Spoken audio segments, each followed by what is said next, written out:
What is your absolute favorite fruit? And why do you love eating it so much? Take a second, really think about it.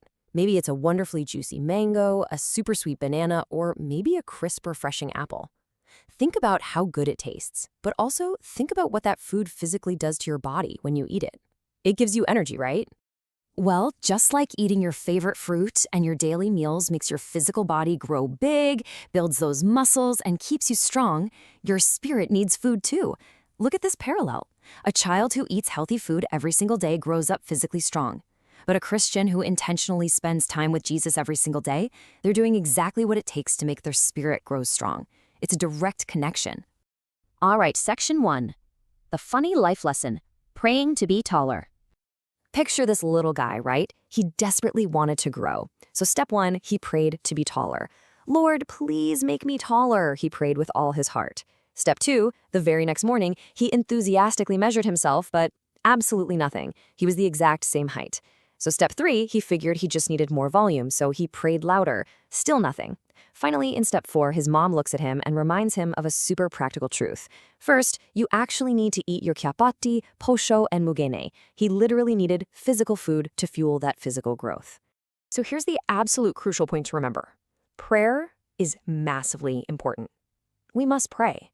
But growing, whether we're talking about our physical height or our spiritual depth, also requires daily good habits. You can't just pray to grow tall and then actively refuse to eat your dinner. The exact same is true with our salvation. If we want to grow spiritually, we have to feed our spirit with good daily habits. Moving right along to section 2, Mary, Martha, and Jesus. Let's look at this story from Luke chapter 10, verses 38 to 42. So Jesus comes over to visit their house, and man, the contrast between these two sisters is wild. On one side, you have Martha. Martha was everywhere. Picture absolute chaos. She's in the kitchen, fetching water, making food, making even more food, washing plates, just endless cooking. She was completely stressed out. But on the other side, look at Mary. Amidst all that noise and clanging pots, Mary simply sat near Jesus and listened to him teach.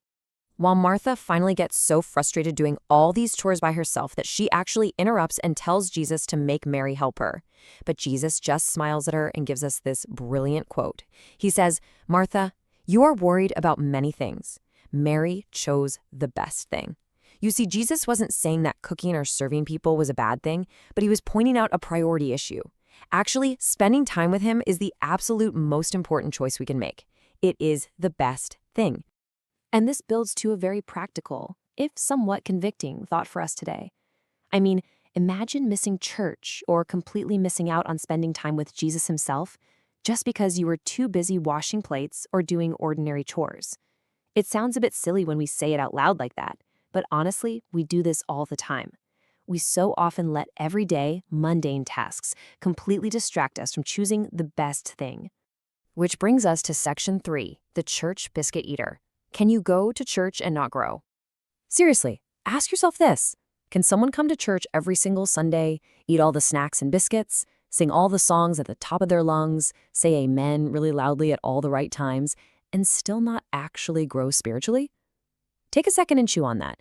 Is it possible to do all the fun church activities, check all the boxes, but still remain a baby Christian forever? Well, the funny but incredibly true answer is a resounding yes. Just showing up is not enough. Growing requires being a doer of the word, not just a hearer. James chapter 1, verse 22 famously reminds us of this. You can't just sit in the building, eat the church biscuits, and expect to magically mature. If we aren't practicing what we hear, we're like someone building a house on the sand, like Matthew 7 warns us about. We have to actively practice our daily spiritual habits to actually grow big and strong. Okay, section 4, the spiritual menu. Let's look at the specific habits that help children grow spiritually. Just like Pasho, Kapayatsi, and Mukeni give physical energy to your body, these 5 daily habits are the absolute essential food that feeds your spirit.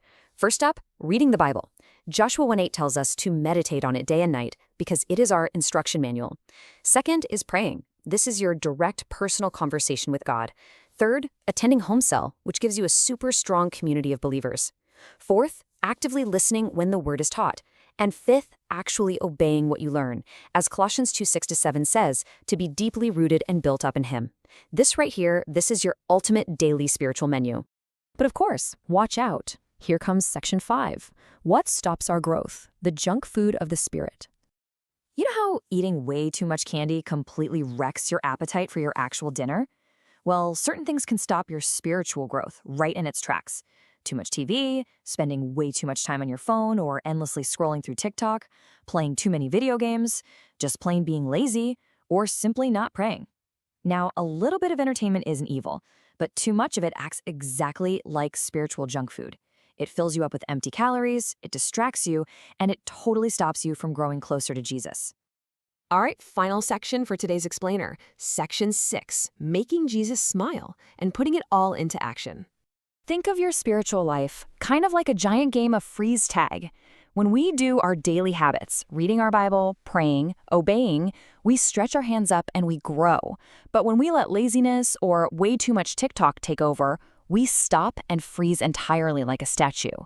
And we definitely want to be a Christian who is constantly moving and growing upwards, not a baby Christian who is just frozen in place. So I'm going to leave you with this final provocative thought today. If Jesus visited your home, your school, or your church today, what daily habits would he see you doing that would make him smile? Would he find you acting like Martha, completely distracted by the junk food and chores? Or would he find you like Mary, intentionally choosing the best thing? Keep that deeply in mind as you go about your week. Make absolutely sure you're eating off the right spiritual menu, and never, ever be the tree that refuses to grow. Thanks for joining me on this explainer, and I will catch you next time.